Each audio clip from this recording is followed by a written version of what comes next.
Very good afternoon to all of you. आज के lecture में हम लोग करंट अफेयर से रिलेटेड कुछ टॉपिक डिस्कस करेंगे।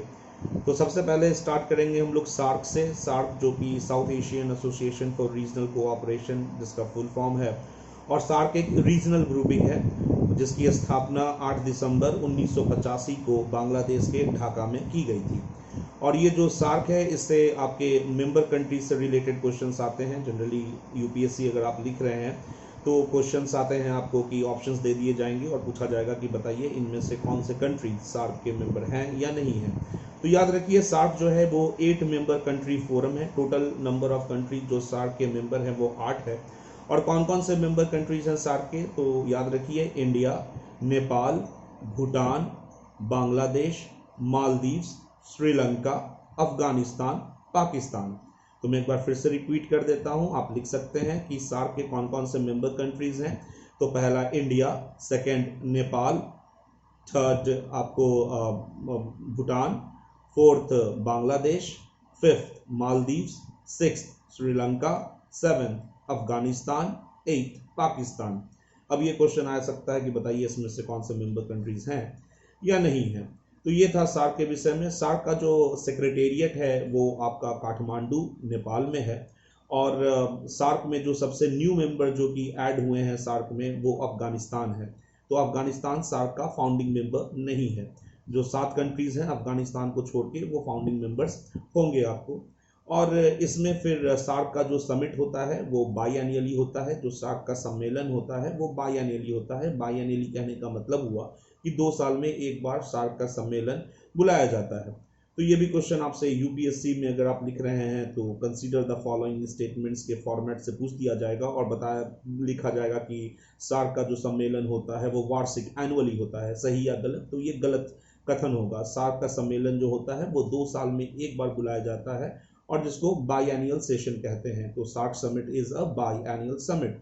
जो लास्ट समिट अभी सार्क का हुआ है, जो आखिरी बार सार्क के मेंबर कंट्रीज मिले हैं, वो 2014 में मिले थे। और वो समिट जो है आपका काठमांडू नेपाल में हुआ था। उसके बाद 2014 के बाद 2016 का सम्मेलन जो है वो इस्लामाबाद पाकिस्तान में होने वाला था।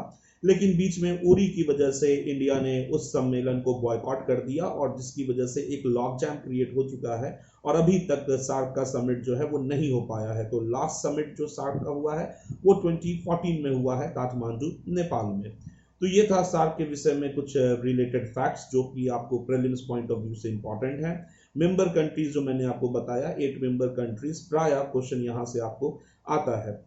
सार्क के बाद अब जो नेक्स्ट टॉपिक हम लोग डिस्कस करेंगे वो है आपका सेंट्रल कंज्यूमर प्रोटेक्शन अथॉरिटी।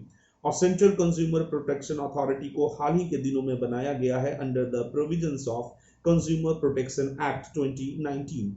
तो कंज्यूमर प्रोटेक्शन एक्ट 2019 के सेक्शन 10 क्लॉज 1 के प्रावधान से सेंट्रल कंज्यूमर प्रोटेक्शन अथॉरिटी का गठन किया गया है।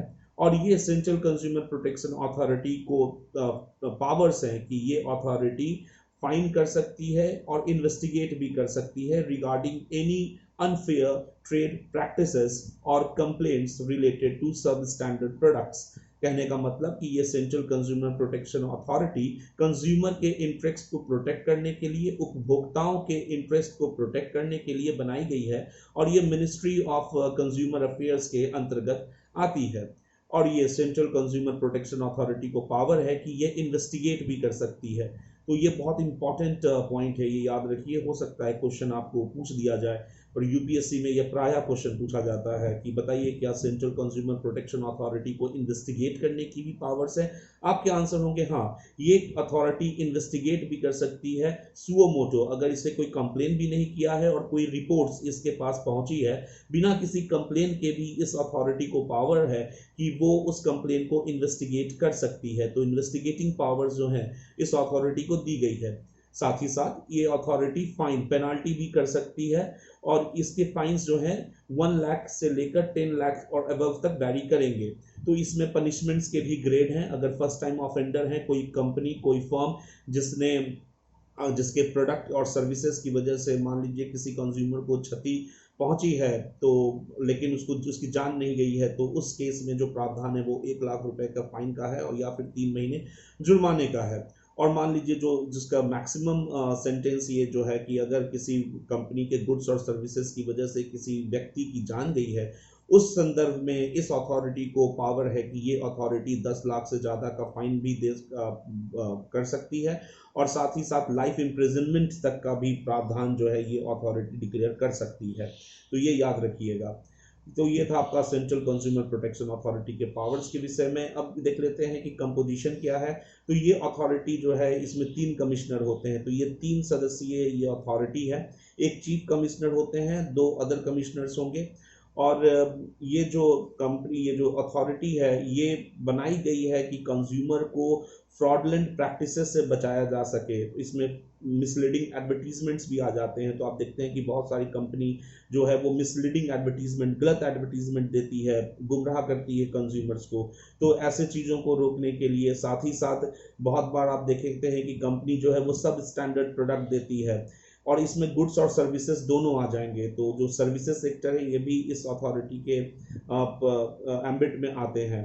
तो ये सब चीज़ों को रोकने के लिए फ्रॉडलेंट प्रैक्टिसेस, उसके बाद मिसलीडिंग एडवर्टीजमेंट और इन गुड्स एंड सर्विसेज, तो ये चीज़ों को रोकने के लिए ये अथॉरिटी बनाई गई है, जिसको इन्वेस्टिगेटिंग पावर्स भी हैं। ये सुओ मोटो भी इन्वेस्टिगेट कर सकती है, या फिर किसी ने कंप्लेन किया तो कंप्लेन पे भी ये इन्वेस्टिगेट कर सकती है। और तीसरा, अगर सेंट्रल गवर्नमेंट ने निर्देश दिया है इस अथॉरिटी को, तो उस केस में भी ये इन्वेस्टिगेट कर सकती है। तो इन्वेस्टिगेटिंग पावर इस अथॉरिटी को है, और ये authority under the consumer protection act 2019 के अंतर्गत बनाई गई है। थर्ड जो टॉपिक हमारे डिस्कशन का है वो है नियॉन। नियॉन हाल में जो चर्चा में है, ये एक आर्टिफिशियल ह्यूमन बनाया गया है। तो याद रखिएगा, neon is a artificial human, it is not an artificial robot. ये आप याद रखिए, नियॉन दुनिया की पहली आर्टिफिशियल ह्यूमन है जिसको सैमसंग इलेक्ट्रॉनिक्स के स्टार लैब्स ने बनाया है। तो बीपीएससी अगर आप लिख रहे हैं तो हो सकता है ये क्वेश्चन आ जाए कि नियॉन जो है उसको किस कंपनी ने बनाया है। आपके आंसर होंगे सैमसंग इलेक्ट्रॉनिक्स।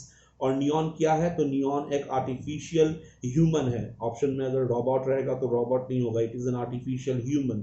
ठीक है, और ये सैमसंग के स्टार लैब्स के अंतर्गत ये प्रोजेक्ट में ये प्रोडक्ट को बनाया है। इसकी अभी कमर्शियलाइजेशन नहीं हो पाई है, और आने वाले दिनों में तकरीबन जो इसके हेड हैं, जो स्टार लैब्स को हेड कर रहे हैं, प्रणब मिस्त्री, तो ये नाम भी याद रखिए, प्रणब मिस्त्री जो हैं वो सैमसंग के स्टार लैब्स के रिसर्च टीम को हेड कर रहे हैं, जिस रिसर्च टीम ने आपको दुनिया की पहली आर्टिफिशियल ह्यूमन नियॉन को बनाया है। तो प्रणब मिस्त्री का ऐसा मानना है कि आने वाले साल या 1.5 साल के बाद ये प्रोडक्ट जो है हो सके तो कमर्शियलाइज हो जाएगा। और नियॉन जो एक आर्टिफिशियल ह्यूमन है, इसमें कोर R3 टेक्नोलॉजी का यूज़ जो है वो सैमसंग ने किया है। और इसके बाद फिर एक और टेक्नोलॉजी स्पेक्ट्रा आने वाली है, जिसमें प्रणब मिस्त्री का कहना है कि अगर स्पेक्ट्रा टेक्नोलॉजी इन्फ्यूज़ किया जाएगा तो इस आर्टिफिशियल ह्यूमन जो नियॉन है इसमें और भी अपग्रेडेशन आएंगी। तो अभी हाल के दिनों में इसमें कोर R3 टेक्नोलॉजी का यूज़ किया गया है। नियॉन आर्टिफिशियल ह्यूमन है। इसको सैमसंग इलेक्ट्रॉनिक्स के स्टार लैब्स ने बनाया है, और जिस लैब्स का जो नेतृत्व है वो प्रणब मिस्त्री कर रहे हैं। तो ये था आपका करंट अफेयर से रिलेटेड कुछ टॉपिक्स, और आने वाले दिनों में फिर हम लोग ऐसे टॉपिक्स जो कि आपके एग्जाम पॉइंट ऑफ व्यू से इंपॉर्टेंट हो सकते हैं, जो प्रीलिम्स में जो क्वेश्चन आपको मिल सकते हैं, उनके साथ आएंगे। Till then take care, thank you.